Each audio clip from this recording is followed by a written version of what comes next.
ലോകത്ത് ആദ്യമായിട്ടായിരിക്കും മലേഷ്യക്ക് പോണ ഫ്ലൈറ്റിൽ ഇരുന്നിട്ട് ഒരാൾ പട്ടി മോങ്ങണ പോലെ മോങ്ങണത്. Hello, I am Sana and നമ്മുടെ ഏഷ്യൻ ട്രിപ്പിലെ മൂന്നാമത്തെ രാജ്യത്തേക്ക് നമ്മൾ പോവാൻ കേട്ടോ. ഇന്ത്യയിൽ നിന്ന് നേരെ ശ്രീലങ്ക ആൻഡ് നമ്മളിപ്പോൾ ശ്രീലങ്കയിൽ നിന്ന് നേരെ പോണത് മലേഷ്യ. ഒരു ലോങ് ഫ്ലൈറ്റ് ആയതുകൊണ്ട് ഒരു ഗ്ലോ ഷോട്ട് ഷീറ്റ് മാസ്ക് കിട്ടി ഞാൻ ഇൻഡസ്റ്റെല്ലാർ മൂവിയാണ് ഇരുന്നതേ ഓർമ്മയുള്ളൂ. കാരണം കാണുന്നൊരു വിചാരിച്ചോട്ടെ നമ്മൾ റിച്ച് ആണെന്ന്. ഈ സീനൊക്കെ എത്തിയപ്പോഴേക്കും എൻ്റെ മോനെ ഞാൻ ഇരുന്ന് കരയാൻ തുടങ്ങി. എൻ്റെ കരച്ചിലാണ്ട് എനിക്ക് വിശന്നിട്ടാണെന്ന് തോന്നിയിട്ടാണോ എന്നറിയില്ല. ക്യാബിൻ ക്രൂസ് ഞങ്ങൾക്ക് ഫുഡ് കൊണ്ടുവന്നു തന്നു കേട്ടോ. അത് തിന്നുകൊണ്ടിരിക്കുമ്പോഴാണ് ശരിക്കും കരച്ചിൽ വന്നത്. ഇതിലും ഭേദം തരണ്ടായിരുന്നു, എന്നാലും വിശപ്പുള്ളതുകൊണ്ട് എങ്ങനെയൊക്കെ കഴിച്ചു. ഇതിൻ്റെ ഇടയിൽ നാലാമത്തെ ബിയർ ടിന്ന് ഒഴിച്ചതിന് നമ്മുടെ വെള്ളത്തിന് എയറോസിസ് കണ്ണുരുട്ടി കാണിച്ച് പഠിപ്പിച്ചു. ഹാങ് ഓവറിൽ പുള്ളി അപ്പുറത്തിരുന്നാളുടെ ബിയർ കൂടി കുടിച്ചു തീർത്തു. ഫൈനലി നമ്മൾ മലേഷ്യ, ദ ലാൻഡ് ഓഫ് കളേഴ്സിലെത്തി. The airport itself is hi-tech. എയർപോർട്ടിൽ ബാഗേജ് ക്ലെയിമിന് അതിൻ്റെ ഉള്ളിലൂടെ മെട്രോ വഴി പോയിട്ടാണ് കേട്ടോ എടുക്കുക.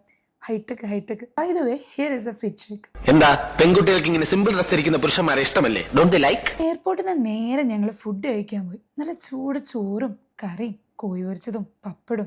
മലേഷ്യ ആണെങ്കിലും ഇന്തോനേഷ്യ ആണെങ്കിലും നമുക്ക് കോഴി പൊരിച്ചുണ്ടല്ലേ ചോറ് ഇറങ്ങും. ഇതാണ് നമ്മുടെ ടീച്ചർ അമ്മ. നമുക്കൊക്കെ സ്കൂളിൽ പഠിക്കുമ്പോൾ കുറേ ചൊറിയൻ ടീച്ചേഴ്സിൻ്റെ ഇടയ്ക്ക് നമ്മുടെ അമ്മേനെ പോലെ സ്നേഹിക്കുന്ന കംഫേർട്ട് ഇടുന്ന ഒരു ടീച്ചർ ഉണ്ടായിട്ടില്ലേ, ദേ ആ ഒരു വൈബാണ് ഈ ആയിട്ട്. പിന്നെ നേരെ ഞാൻ നാഷണൽ മോസ്കിക്ക് പോയിട്ടോ. ഇവിടെ ഇവർക്കൊരു ഡ്രസ് കോഡൊക്കെ ഉണ്ട്, അത് ഇട്ടിട്ടാണ് നമ്മളെ കയറ്റുക. അപ്പോൾ ദേ അവിടെ രണ്ട് റഷ്യൻ കുട്ടികൾ സെയിം സാധനം ഇട്ട് നിൽക്കണം. എൻ്റെ പോലെയല്ല, അവർക്ക് ഈ സാധനം നല്ല ഭംഗിയുണ്ട്. അറൗണ്ട് 15,000 ആൾക്കാർ ഒരുമിച്ച് അക്കോമഡേറ്റ് ആക്കാൻ പറ്റിയ മലേഷ്യയിലെ one of the biggest and prominent mosque ആണ് ഇത്. അറൗണ്ട് 1965 ബ്രിട്ടീഷുകാരുടെ നിന്ന് സ്വാതന്ത്ര്യം കിട്ടിയ സമയത്ത് അതിൻ്റെ ഒരു സിമ്പിൾ കൂടി ആയിട്ടാണ് ഈ മോസ്ക് അവർ ബിൽഡ് ചെയ്ത് വെച്ചേക്കണത്. നമ്മൾ നേരെ കോലാലംപൂരിലെ ഏറ്റവും വലിയ ചൈനീസ് ടെമ്പിൾ ആയിട്ടുള്ള തേൻ ഹോ ടെമ്പിളിൽ പോയി.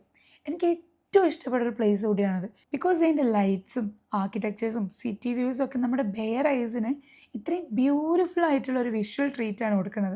ഇവിടുത്തെ ഫിഷർമെൻസിനെ സംരക്ഷിക്കാൻ വേണ്ടിയിട്ട് ഒരു ഗോഡസ് ഉണ്ട് എന്നുള്ള ബിലീഫിലാണ് ഈ ടെമ്പിൾ ഇവരിവിടെ ബിൽഡ് ചെയ്തേക്കണം. പിന്നെ നമ്മൾ മലേഷ്യയിലെ രണ്ട് റിവർ ആയിട്ടുള്ള ഗോംബക് റിവറിൻ്റെയും ക്ലാങ് റിവറിൻ്റെയും മീറ്റിംഗ് പോയിന്റ് ആയ റിവർ ഓഫ് ലൈഫിൻ്റെ അടുക്ക് പോയിട്ടോ.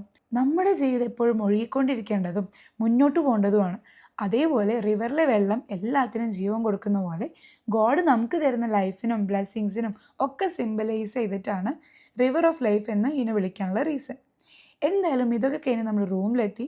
ഇനി നെക്സ്റ്റ് വ്ലോഗിൽ ഞാൻ മലേഷ്യൻ്റെ കുറച്ച് പുണ്യ പരിവർത്തനപരമായ നൈറ്റ് ലൈഫ് ആക്ടിവിറ്റീസ് കാണിക്കാം. അൻറ്റിൽ ദെൻ, ബൈ ബൈ.